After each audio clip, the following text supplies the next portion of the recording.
ये देखा है कि बोन सेल का जेनेसिस कैसे होता है, ठीक है।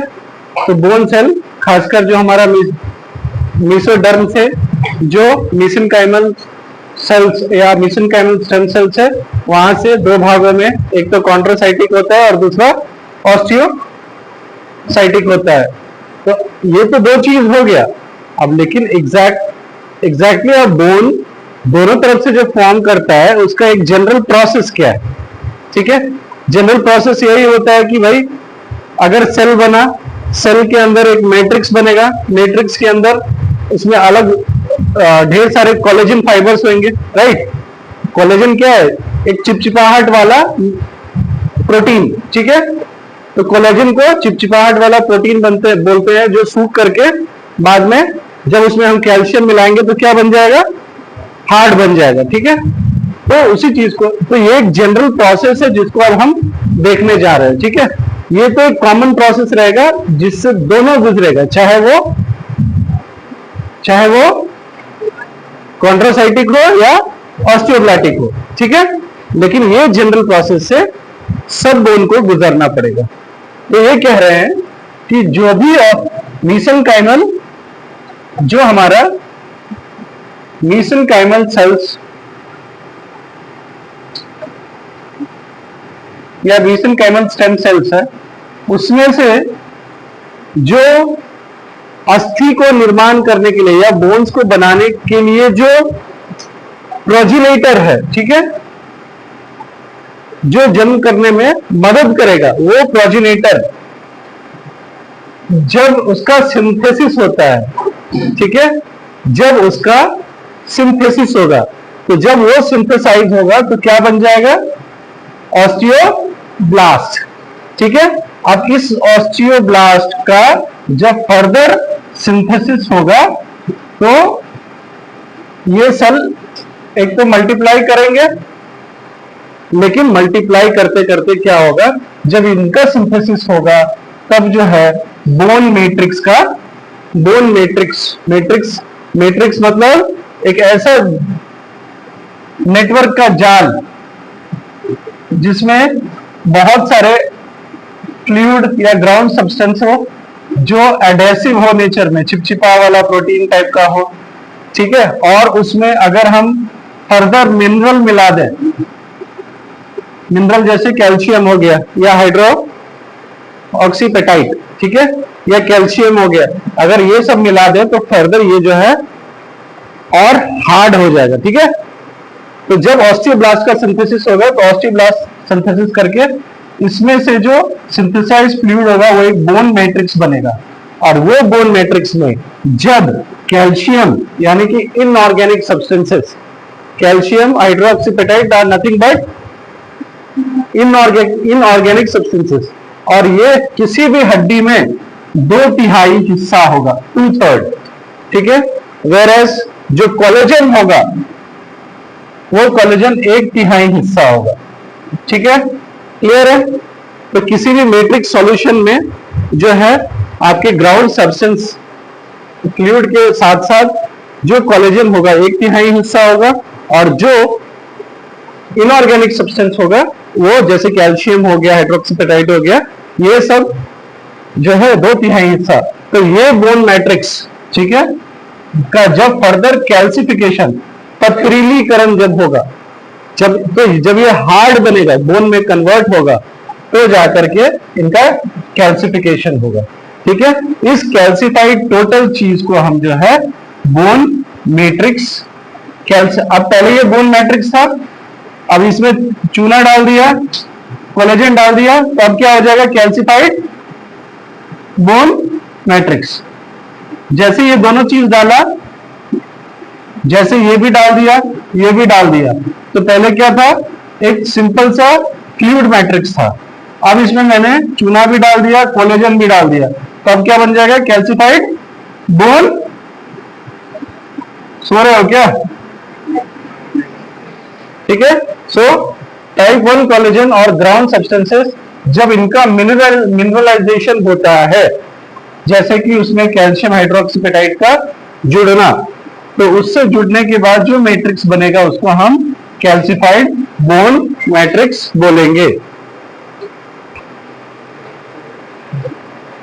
अब जो देखेंगे कि अभी तक क्या पढ़े थे कि जितने भी ऑस्टियोब्लास्ट थे वो उसका जो फर्दर सिंथेसिस होकर के उसका मैट्रिक्स बना, वो मैट्रिक्स जब फर्दर डिफरेंशिएट करता है, ठीक है, जब ये ऑस्टियोब्लास्ट फर्दर डिफरेंशिएट करेगा, जब ये इसका सिंथेसिस होगा तो क्या बन जाएगा, ऑस्टियोब्लास्ट से हम ऑस्टियोसाइट।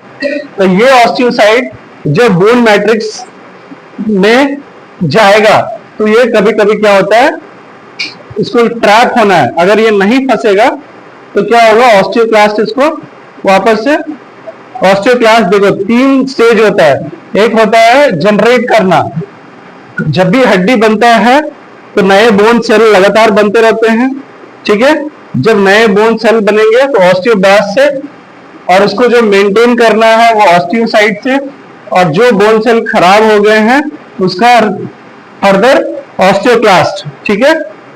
तो ये चीज याद रखना। अब ये कह रहा है कि during the process some of the osteoblast gets trapped, ठीक है, तो हमारा कीवर्ड क्या है, ट्रैप। तो जब ऑस्टियोब्लास्ट का सिंथेसिस होता है तो जब ये जो बोन सेल या ऑस्टियोसाइट्स जिसको हम बोलते हैं, ये ऑस्टियोसाइट्स जब ये अंदर आता है मैट्रिक्स में तो क्या हो जाता है, ये फंस जाते हैं, ये ट्रैप हो जाते हैं, मैट्रिक्स में ट्रैप हो जाते हैं। और जब ये ट्रैप होते हैं, ठीक है, osteoblast they get trap into matrix. जब ये मैट्रिक्स में ट्रैप होते हैं तब इनका डिफरेंशिएशन होता है, यानी कि ये जो है सेल जो है डी डिफरेंशिएट करते हैं। सो डी डिफरेंशिएशन,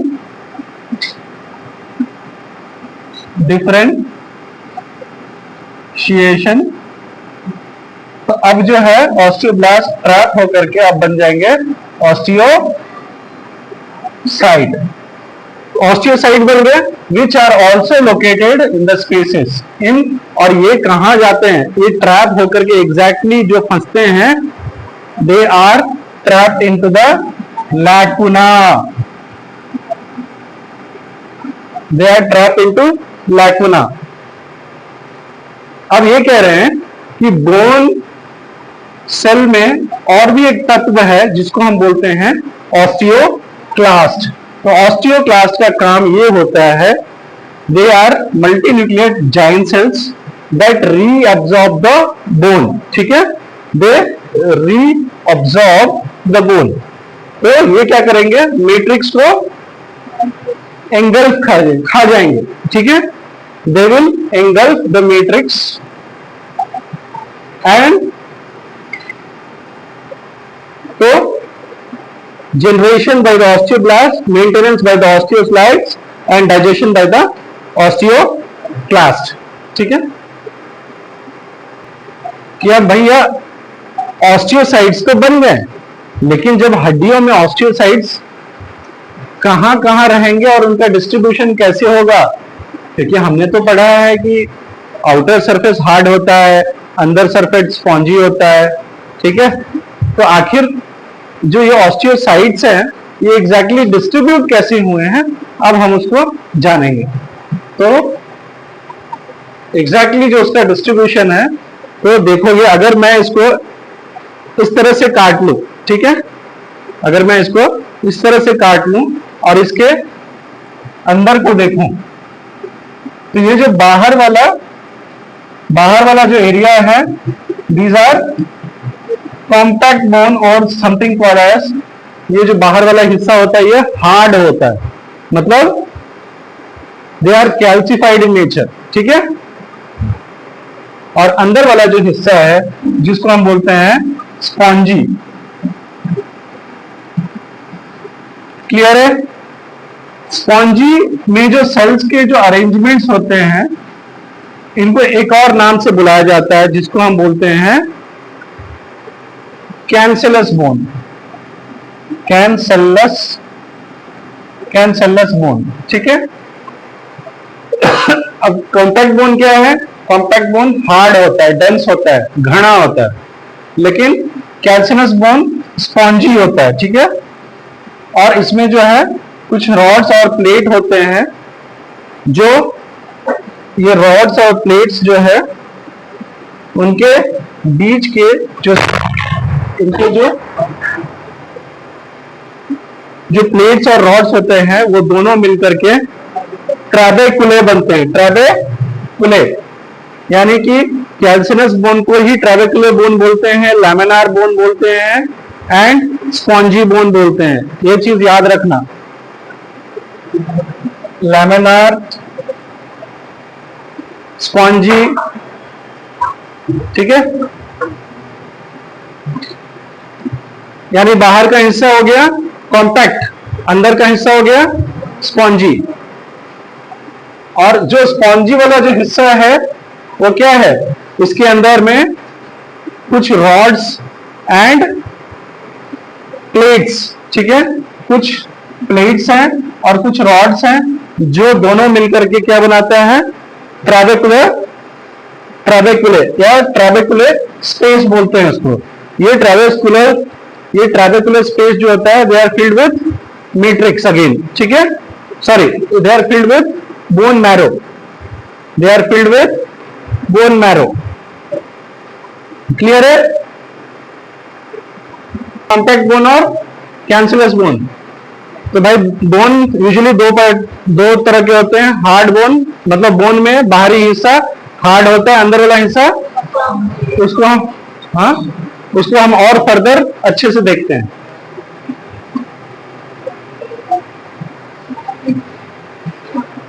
सी नाउ,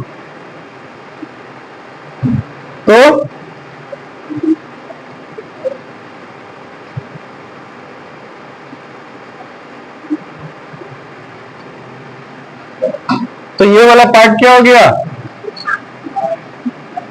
ये हार्ड पार्ट है, ये हार्ड पार्ट है ना, तो इसको क्या बोलेंगे, तो कॉम्पैक्ट बोन क्या होता है, और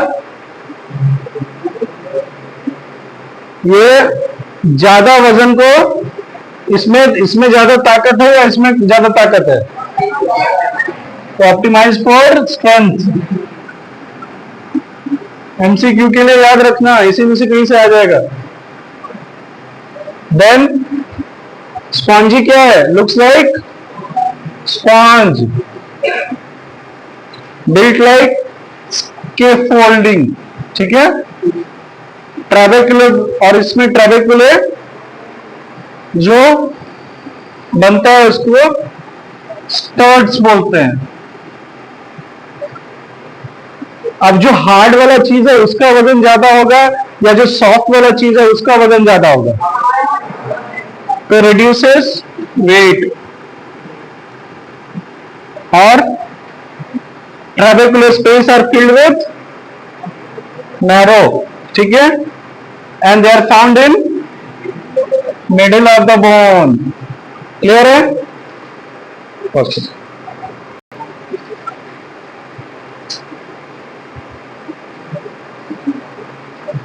इस डायग्राम को यहां, इस स्लाइड को यहां नहीं होना चाहिए था, बताने का कोशिश करेंगे, ठीक है।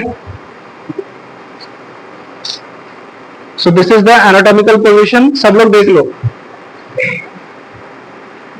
ऊपर वाले जो हिस्सा है, ठीक है, ऊपर वाले हिस्सा को हम बोलेंगे एपिफाइसिस। क्योंकि ये ऊपर की तरफ है इसलिए हम बोलेंगे इसको प्रॉक्सिमल एपिफाइसिस।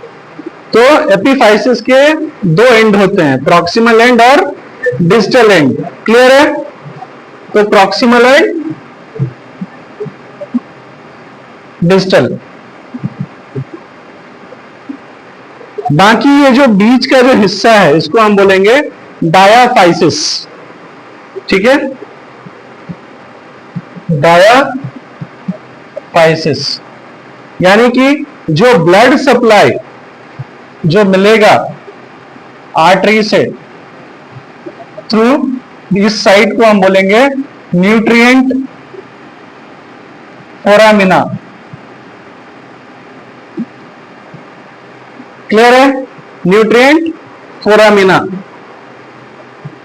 क्योंकि भाई बोन तो रेड बोन मैरो बना ही रहा है, लेकिन इसको जिंदा रहने के लिए भी तो ग्लूकोज और ऑक्सीजन चाहिए, तो वो सप्लाई न्यूट्रिएंट फोरामिना से मिल रहा है। तो epiphysis,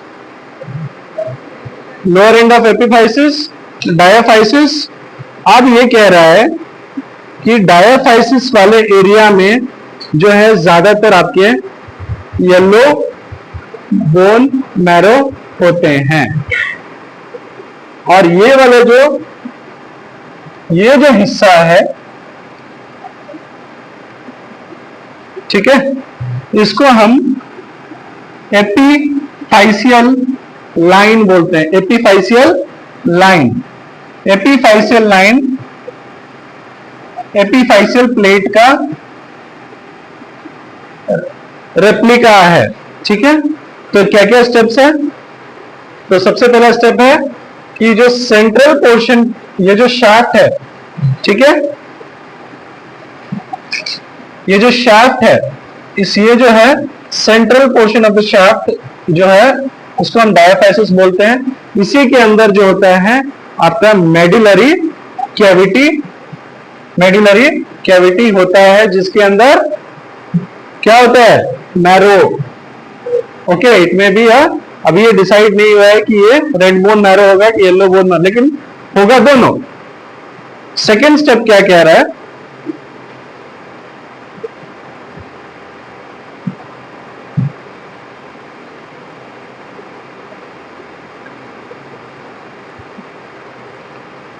The end of the bones are called epiphysis. Clear है? The end of the bones are called epiphysis. Then third step is the expanded ends of the diaphysis are called metaphysis. तो ये diaphysis जब grow करते हुए ये आगे तरफ धकेलेगा, ये इस तरफ धकेलेगा, तो इसका एक एंड पॉइंट होगा जिसको हम बोलेंगे मेटाफाइसिस। उसी से बनता है मेटाफाइसिस प्लेट, और उसी से बनता है एपीफाइशियल लाइन, ठीक है। अगला स्टेप ये है, the surface of the compact bone, the surface of the compact bone is covered with periosteum, ठीक है। तो पेरिओस्टियम एक प्रकार का कनेक्टिव टिश्यू है। This portion they are covered with periosteum and it has got a inner cellular layer which is osteoprogenitor cells. तो exactly जो osteoblast का जो osteoprogenitor cell और osteoclast जो है, ये इसका जो एक्चुअल साइट है यहां से, यानी कि अगर कोई बोन मैरो अगर निकाल रहा है तो this will be the ideal site, ठीक है। आरजू सो रहे हो तुम? बोरिंग लग रहा है? ठीक है, इसी ऑस्टियोजेनिक लेयर में ऑस्टियोप्रोजेनिटर स्टेम सेल्स जो होते हैं इसी लेयर में होता है, यानी कि कॉम्पैक्ट लेयर के हिस्से में पेरिओस्टियम, और पेरिओस्टियम के दो लेयर होते हैं जिसको हम फाइब्रस लेयर और ऑस्टियोजेनिक लेयर बोलते हैं, ठीक है। पेरिओस्टियम जो है बोन का बाहर वाला हिस्सा, सुपरफिशियल सरफेस है, और इसका जो फाइब्रस लेयर है, they are again with irregular connective tissues and they are, इसमें भी ऐसा नहीं है कि स्पॉन्जी में ही सिर्फ ब्लड सप्लाई होता है, कॉम्पैक्ट बोन जो हार्ड वाला है उसमें भी ब्लड सप्लाई होता है। सो दे आर फाइब्रस लेयर के अंदर जो है ब्लड वेसल्स होते हैं, वेसल्स एंड नर्व्स, ठीक है, होते हैं। और जो कोलेजन है टेंडन से और लिगामेंट से, टेंडन और लिगामेंट दोनों मिलकर के एक क्या बोलते हैं, गॉज पीस होता है ना, गॉज पीस, गॉज पीस देखा है ना, तो गॉज पीस की तरह से बुने हुए होते हैं, बुने हुए होते हैं। They are weaved into a fibrous layer. इसके अंदर जो छेद या परफोरेटिंग फाइबर्स होते हैं, they are collagen fibers and they are these collagen, ये जो collagen होते हैं, they enter the bone matrix, और बाकी जो ऑस्टियोजेनिक लेयर होता है जिसमें स्टेम सेल्स होते हैं, they are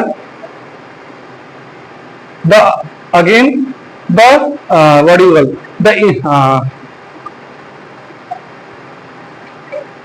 the collagen will enter the bone, ठीक है। अंदर उसके जो ठीक अंदर का जो लेयर है उसको हम बोलेंगे एंडोऑस्टियम लेयर, ठीक है।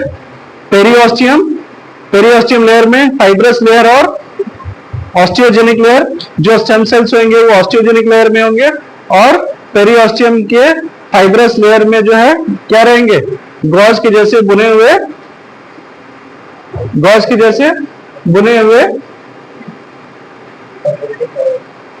फाइबर्स होंगे जो टेंडन्स और लिगामेंट के धागों से बना हुआ होता है, ठीक है। आई मीन उसके ऊपर उस तरह से बने हुए होते हैं।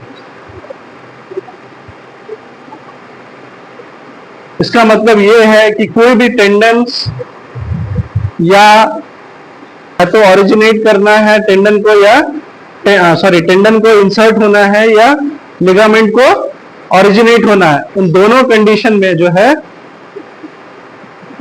फाइब्रस लेयर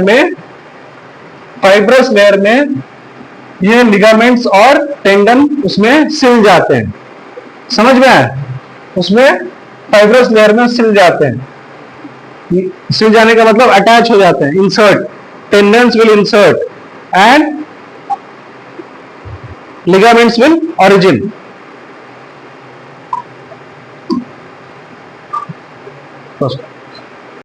देखो अब तक जो हमने सीखा है कि बोन्स का ऑस्टियोजेनेसिस कैसे हो रहा है, ऑस्टियोसाइट्स, ठीक है, उसका मैट्रिक्स कैसे बन रहा है, कैल्सिफिकेशन कैसे हो रहा है। अब जो भी बोन सेल्स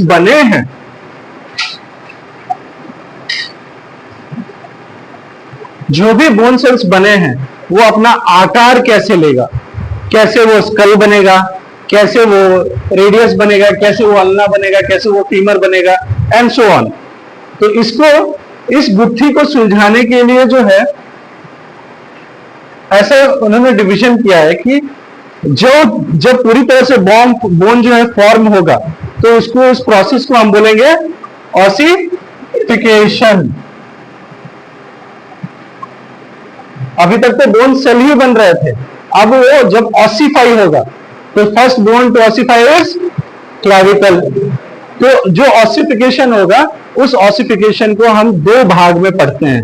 एक को जो बोलते हैं एंडोकॉन्ड्रल, जो हमने ऑलरेडी डिस्कस किया कि कॉन्ड्रोब्लास्ट से कॉन्ड्रोसाइट्स, और कॉन्ड्रोसाइट्स जो है further they are replaced by the osteocytes, है ना। तो वो एक प्रोसेस है, ठीक है। और एक प्रोसेस ये है कि जो mesenchyme directly from the membrane, वो जो है बोन कैल्सिफाई होकर के जो भी बोन्स बनेंगे, जैसे स्कल बोन्स बनेंगे, they are coming under intramembranous type. Okay, so endochondral और एक्टोकॉन्ड्रल, ठीक है। तो एक्टो मतलब कि जो कॉन्ड्रोसाइट्स के बाहर से कहीं से हो रहा है, और ये हो गया एंडोकॉन्ड्रल। तो ये कार्टिलेज टेम्पलेट है और ये इसका टेम्पलेट मेसेनकाइमल है।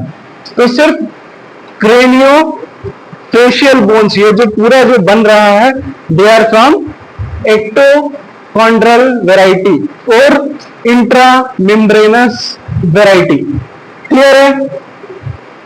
और जो भी हमारे बोन्स जैसे फीमर बन रहे हैं, ह्यूमरस बन रहे हैं, कोस्टल बोन्स बन रहे हैं और वर्टिब्रल बोन्स बन रहे हैं, ये सब जितने भी बोन्स बनते हैं, they are all the replacement of cartilages. Clear है? क्लियर है? ठीक है, पॉज।